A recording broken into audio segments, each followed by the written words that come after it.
Há algum momento em que eu deva parar no ministério? A gente precisa, em primeiro lugar, entender o que é o ministério. Em 1 Timóteo 4,16, o apóstolo Paulo fala a respeito de Timóteo cuidar não apenas dos outros, mas cuidar de si mesmo. Ele diz, tem que cuidar de ti mesmo e daqueles que te ouvem. Fazendo isso, salvarás tanto a ti mesmo como aos que te ouvem. Basicamente, o que ele está dizendo é o seguinte: a sua missão não é apenas cuidar e servir os outros. A sua missão, em primeiro lugar, é cuidar de você mesmo. O que me dá autoridade, querido, para estender cuidado aos outros é o cuidado que eu tenho comigo. O que me dá autoridade para servir os outros é exatamente o fato de que naquela área onde eu desejo ajudar, eu mesmo já vivi graça da parte de Deus, e eu não estou brincando com absolutamente nenhum princípio. Agora, algo que nós precisamos de forma séria entender é que nenhum de nós deveria parar simplesmente por conta do desânimo ou de uma crise. Se qualquer um de nós reconhecer que o casamento não está onde deveria, e nenhum de nós tem um casamento perfeito. Aliás, não conheço nenhum que tenha. Mas eu acredito que há uma diferença entre perfeição e exemplo. Se cada um de nós chegar a um lugar onde diga, eu perdi o exemplo, seja dentro do matrimônio ou na criação dos filhos, a gente tem um pacto de que ninguém precisa solicitar que a gente dê aquele passo atrás e diz, estou deixando um tempo essa atividade para colocar isso em ordem e voltar. Não é abandono, mas é voltar depois de recuperar aquela autoridade. Então, salvo momentos específicos, querido, onde a gente tem que retroceder para avançar depois e não bagunçar as coisas, eu quero te mostrar pela palavra de Deus quando é que eu e você devemos continuar. Salvo situações de um comprometimento do caráter ou do exemplo da liderança, eu tenho na palavra de Deus, e eu não quero ser exaustivo aqui, uma série de textos que me encorajam a não parar apenas porque eu estou enfrentando problemas. Uma coisa, querido, eu e você temos problemas no ministério que nos fazem desesperar do ministério, de querer desistir do ministério. Outra é querer desistir da vida. Agora, no meio de tudo isso, ele diz, Deus está trazendo livramento, está trazendo consolo, vai continuar trazendo. O que ele está dizendo? Não importa o nível de turbulência que eu esteja passando, eu vou aprender que tudo que eu recebo de Deus para sobreviver a isso, vai ser bagagem para transbordar na vida das pessoas, que aquilo me dará autoridade para tocá-los, da mesma forma como eu fui tocado por Deus. Em momento nenhum você vê Paulo apresentando isso como uma desculpa para parar. Mas justamente o contrário. Parece que até disso ele tirava uma motivação para continuar. Acredito, querido, que meus e os seus problemas não são necessariamente um empecilho para que a gente seja bênção na vida dos outros. E nós não podemos pensar nessa perspectiva, senão daqui a pouco não tem mais ninguém no ministério. Até porque todo mundo tem problema. E quer você gosta da notícia, quer não, eu quero te dizer, tem mais encrenca para chegar. Pastor, vira essa boca para lá, eu viro. Tem mais encrenca para chegar, mas para qualquer lugar que eu virar, irmão. Não tem base bíblica para você acreditar que não vai ter mais problema. Tirando a exceção que falamos antes, de gente que está deliberadamente em pecado, eu acredito, querido, que nós precisamos desenvolver uma resiliência, uma teimosia, uma perseverança, uma disposição de cumprir o plano e o propósito de Deus para nós, custe o que custar. O apóstolo Paulo começa a receber profecias de que ele seria preso em Jerusalém. Muitas vezes eu li esse texto e dizia, mas Paulo era cabeçudo demais, o bicho teimoso, foi avisado, foi advertido, não deu ouvidos à voz de Deus. Irmão, Paulo não entendeu as coisas nessa perspectiva. Ele diz em Atos 20, 24, em nada tenho a minha vida como preciosa, contanto que eu complete a carreira e o ministério que recebi de Jesus Nosso Senhor. Sabe, depois do momento que ele diz isso, ele diz uma coisa é certa, o Espírito Santo me assegura que de cidade em cidade, o que me espera são cadeias e tribulações. Vocês estão profetizando que eu vou ser preso em Jerusalém. Deixa eu dizer uma coisa, não é só em Jerusalém. Cada lugar que eu chego, o Espírito Santo me diz a mesma coisa. Sabe o que Paulo está dizendo? Enquanto vocês estão achando que isso é uma advertência para que eu desista, eu na verdade entendo isso de outra forma. É o lembrete dele de quanto custará a minha obediência, mas não importa o preço, eu vou seguir determinado a fazer exatamente o que ele tem para mim, custe o que custar. Ele diz, minha vida não é preciosa, não importa a encrenca que venha, não importa o quão difícil fique, eu vou completar a carreira que eu recebi de Jesus Nosso Senhor. O problema é que a gente olha para alguns do ministério hoje em dia e parece que eles estavam perseguindo um plano de carreira. E quando as promoções não aconteceram como eles esperavam, eles decidem mudar de carreira. Irmão, algo que a gente precisa entender. Eu tenho estado muito sobre isso, nossa liderança lá em Curitiba atualmente.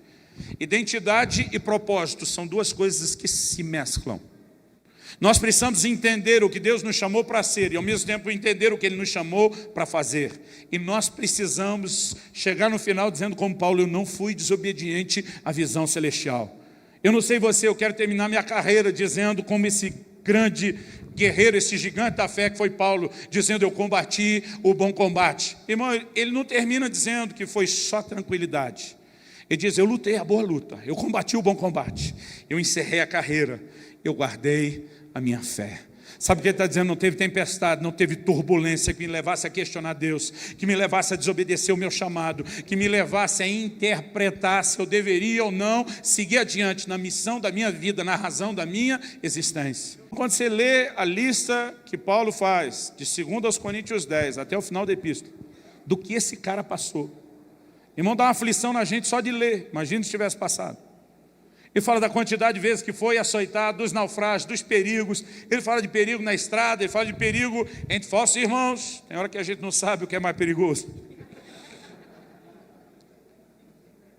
Mas pensa em alguém que estava dizendo, irmãos, sejam firmes. Fala para alguém do seu lado, fala, fica firme, meu querido. Aí ele diz assim, seja inabalável. Sabe o que ele está dizendo, querido? O chão à sua volta vai tremer. Vai ter uns terremotozinhos aí para o seu lado. Mas ele está dizendo, não se deixe abalar, mesmo quando as coisas à sua volta estão sendo abaladas. Eu creio, irmão, que Deus quer trazer uma descarga sobrenatural no meu e no seu coração. Uma firme, eu às vezes me chamo de perseverante, minha mulher me chama de teimoso. Eu acho que é uma maneira diferente de olhar a perseverança. Eu creio que Deus quer trazer, querido, uma disposição de perseverar. Ou se você quiser entender isso melhor, uma santa teimosia de dizer, Deus me chamou, Deus me colocou no lugar onde eu estou para frutificar, e eu não vou aceitar que qualquer barulho, que qualquer tremor de terra, que qualquer vento contrário me tire do plano ou do propósito de Deus. Agora, querido, eu e você precisamos olhar da forma certa. Tem uns crentes que desanimam. O diabo se levantou, misericórdia. Tem uns que, não sei se é medo, se ele acha que tem que deitar no chão e fingir de morto, né? O que passa na cabeça? Irmão, mas deixa eu te dizer uma coisa. Até o diabo me motiva. No início do meu ministério pastoral, já estava há alguns anos no ministério itinerante, uma coisa que tinha funcionado muito bem. Mas quando eu comecei a pastorear, enxergar os desafios do pastoreamento, a maturidade que eu não tinha para aquilo, de vez em quando ficava vindo as coisas na minha cabeça. Desiste desse negócio. Vaza enquanto é tempo. Você não presta para esse negócio, não. Você não vai fazer esse negócio direito, não. Você vai fazer essa igreja desmoronar. Em vez de fazer crescer, você vai acabar com ela. Desiste desse negócio. E aquela coisa me vinha na cabeça, irmão, quase como fosse uma preocupação. Eu não posso atrapalhar a obra de Deus, o reino de Deus. Mas um dia eu parei e falei, peraí. Deus me mandou vir para cá. As palavras do profeta são para não desistir e continuar. Não é Deus falando desse negócio, não. Aí de repente eu comecei a dizer, eu falei, peraí, diabo, nós não somos amigos. Nós nunca fomos. E ainda não somos, quero deixar claro. A gente tem uma hostilidade enorme um com o outro até hoje.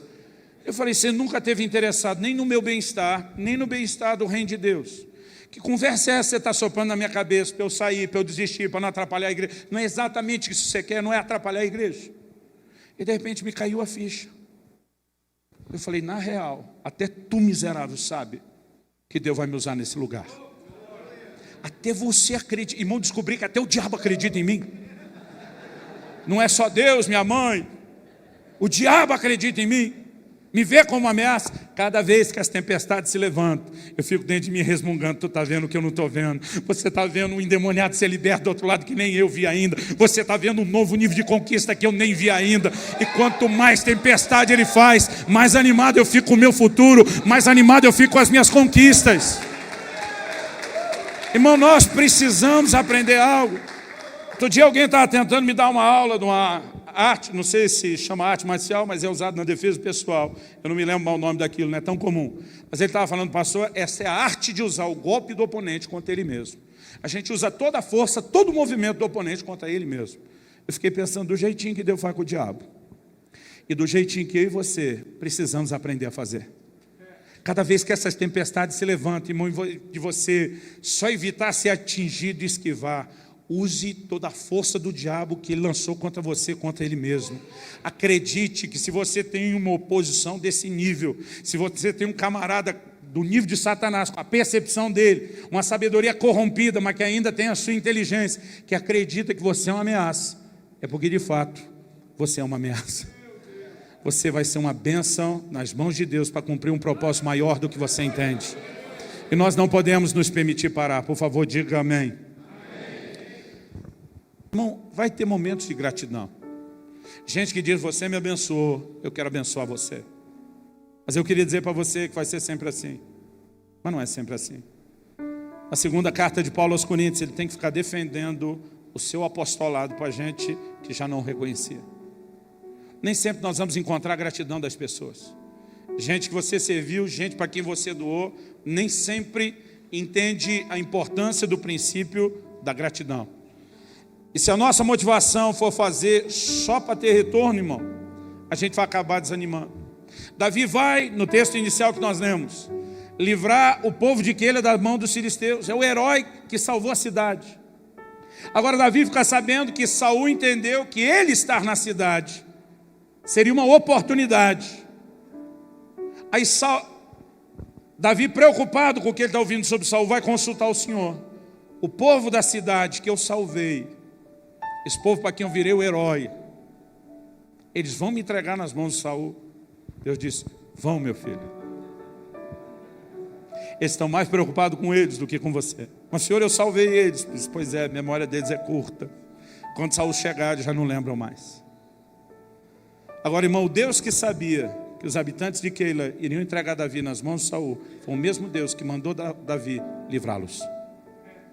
Ou seja, Deus não mandou Davi para que ele tivesse nenhum benefício, nenhum retorno. Deus simplesmente mandou para servir e abençoar os outros, independente de haver reconhecimento ou não. Outro dia uma pessoa me falou, pastor, o ministério é muito ingrato. Falei, não, você está enganado. As pessoas são ingratas. Ele disse, qual a diferença? Falei, a diferença é que a nossa recompensa não vem delas. Em Apocalipse 22, 12, Jesus diz, eis que cedo venho e comigo está a minha recompensa para dar a cada um segundo as suas obras. Quando a gente chama o ministério de ingrato, nós estamos dizendo que o Deus que nos colocou no ministério é ingrato e é injusto. E isso não é verdade. O autor de Hebreus diz, ele não é injusto para se esquecer de vocês, nem para se esquecer das suas obras. Eu vejo gente falando do ministério, e tem hora, irmão, que me dá quase uma raiva. Porque tem uns pastores que parece que eles olham para o ministério como se Deus, na verdade, quisesse azarar a vida deles, então os colocou no ministério. Quando a Bíblia fala de Deus escolhendo Davi, diz que Deus diz, encontrei Davi meu servo. Irmão, a gente olha e diz, Deus achou um cara, diz, eu vou honrá-lo, eu vou usá-lo. Mas hoje em dia os caras dizem, encontrei um miserável, que eu vou botar de castigo no ministério, tu vai sofrer, eu vou te perseguir, eu vou acabar com a sua raça. Irmão, deixa eu te dizer, o ministério é uma honra. Não é uma encrenca. E qualquer encrenca que você enfrente no meio do caminho não tira a honra de ter sido chamado e escolhido por Deus. O livro de Hebreus diz, ninguém toma para si essa honra, a não ser aquele que é chamado por Deus. Irmão, ministério é uma honra. Pastor, mesmo que a gente leve açoite, mesmo que esqueçam do que eu fiz, Qual é a honra?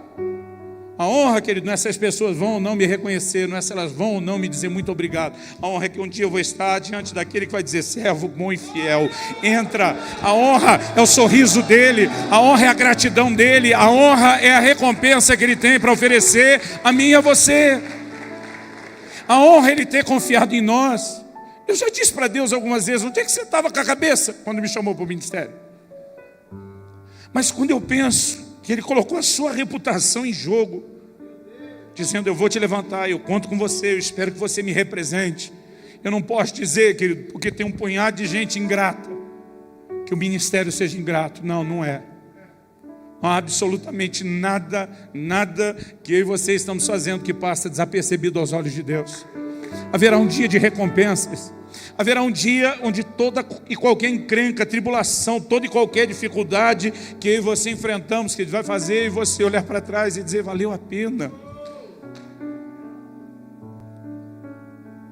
E sabe o que é curioso? Eu não sei se eu chamo de curioso. Às vezes isso traz, na verdade, um choque para o coração de alguns de nós.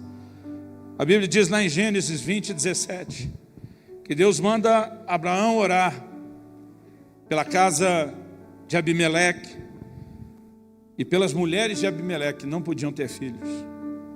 Irmão, quem que Deus está mandando orar? O cara que não pode ter filhos, o cara cuja mulher não pode ter filhos. Mas Deus diz, vai e ora por Abimeleque e suas mulheres. A Bíblia diz, Deus ouviu Abraão e sarou as mulheres de Abimeleque para que elas pudessem ter filhos.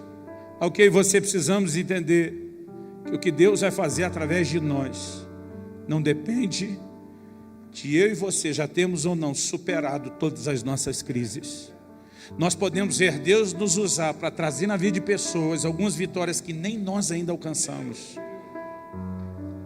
Eu não estou falando, querido, de caráter, eu estou falando de circunstâncias. Caráter é algo que se constrói, é o trilho no qual o ministério se move. Mas nós precisamos entender, querido, que há momentos onde eu e você estamos enfrentando uma espera, uma demora, uma falta de explicação. Isso não significa que a mão de Deus deixou de estar conosco. E talvez uma forma de Deus nos lembrar isso é quando a gente ora por gente que está passando a mesma coisa e o milagre ainda acontece mais depressa nos outros. É um paradoxo. Agora, o que eu aprendo com Jó, lá em Jó 42, 10, a Bíblia diz que enquanto Jó orava pelos seus amigos, Deus mudou o cativeiro dele. Uma das bênçãos de servir os outros, querido, é que se tem uma coisa que chama a atenção de Deus para nós, é quando a gente sai do centro e foca nos outros. Quando você deixa de olhar só para você, de se preocupar só com você, pensa num canal que se abre no reino do Espírito em seu favor. Deixa eu te dar um exemplo. Um anjo de Deus aparece para Cornélio e diz, tuas orações e tuas esmolas, o que você faz pelos outros em necessidade, subiram para a memória, para a sua memória diante de Deus. O anjo está dizendo, tudo que você tem feito pelos outros, Cornélio, chamou a atenção de Deus para você. Tiago 4,2 diz, nada tendes porque não pedis. Ele está dizendo que tem gente que não recebe Deus porque não pede. Mas no versículo seguinte, o 3, ele diz, pedis e não recebeis. Espera aí, o problema de não receber é só não pedir? Não, tem gente pedindo, mas também não está recebendo. Ele diz, porque pedis mal. Qual a definição de pedir mal que o versículo 3 de Tiago 4 dá? Para esbanjardes em vossos próprios deleites. Todo crente que está buscando algo, mas de olho só nele e em mais ninguém, é um candidato a ser ignorado por Deus. Porque enquanto eu me importo com os outros, eu abro um canal que chama a atenção de Deus para mim. Quando eu me fecho para os outros e penso em mim, isso faz com que Deus me ignore. Quando eu e você nos dispomos a servir, isso não abençoa só os outros. Nós estamos pavimentando um caminho das intervenções futuras de Deus na nossa própria vida. Um caminho das intervenções futuras de Deus na nossa própria casa. E mesmo que não houvesse nenhum retorno para nós aqui, só a garantia de que haverá uma recompensa no futuro já seria suficiente. Talvez você veio a esse evento dizendo a Deus o seu coração, é minha última tentativa. Ou talvez você não veio nem para uma última tentativa. Você veio dizendo, Deus, eu vou tentar despedir com classe, em vez de só chutar o balde. Mas já estou programando a minha parada. A menos que você diga, pastor Luciano, eu vou parar, porque estou em pecado e preciso ser tratado para voltar depois. Porque eu acredito que nenhum de nós, querido, porque parou para ser tratado, deveria desistir de na hora e da forma certa voltar. A menos que seja esse o motivo da sua parada. Estou aqui para te dizer, não pare. Pastor, eu estou fugindo de Saul. E daí? Vai livrando Keila que aparece na sua frente. Mas pastor, o senhor está ligado que Keila depois vai me trair e me entregar nas mãos do mesmo Saul que eu já estava fugindo? O problema já estava ruim, eles vão piorar. O Deus sabia de tudo isso, diz, vai Davi, porque é assim que ele trabalha. É esse Deus que talvez te trouxe aqui para te dizer essa noite, não desista. Eu vou te dar graça, eu vou sustentar você. Minha graça te basta. Meu poder se aperfeiçoa na sua fraqueza. Feche seus olhos por um instante. Espírito Santo, só o Senhor pode entender a dor do coração de alguns dos meus irmãos e irmãs. Gente pregando a Tua palavra, ensinando aos outros como vencer, talvez esteja enfrentando hoje aquilo em que já ajudou muitos outros. Gente que na decisão de permanecer no ministério tem engolido tantas circunstâncias, não só difíceis, mas dolorosas. Deus, eu oro que nessa noite toda mentira de Satanás que se instalou na mente ou nas emoções de que o ministério não vale a pena, eu oro que isso seja dissipado pela revelação da Tua palavra. Eu oro nessa noite por encorajamento sobrenatural. Eu sinto Deus trazendo uma palavra no meu coração para alguns que estão aqui hoje. Em Jó 4:3, de 3 a 5, a gente lê: eis que tens ensinado a muitos e tens fortalecido mãos fracas. As tuas palavras tens sustentado aos que tropeçavam, e os joelhos vacilantes tens fortificado. Mas agora, em chegando a tua vez, a NVI diz: mas agora que se vê em dificuldade, você desanima, e quando você é atingido, fica prostrado. Aqueles amigos de Jó estavam dizendo: cara, se levantou tanta gente, se fortaleceu as mãos fracas, Sua palavra sustentou aos que tropeçavam, você fortaleceu os joelhos vacilantes, mas agora chegando a sua vez, você desanima. É quase como se eles dissessem: usa para você aquilo que você usou para levantar outros. Mas a verdade é que nem sempre a gente consegue usar com a mesma força e intensidade para nos levantar aquilo que nós usamos para levantar a vida de outros. Mas nessa noite eu creio que é um sopro de vida, um fôlego sobrenatural da parte de Deus. Não apenas para te dar uma sobrevida no meio do desânimo, mas para intervir, para fazer algo no seu coração.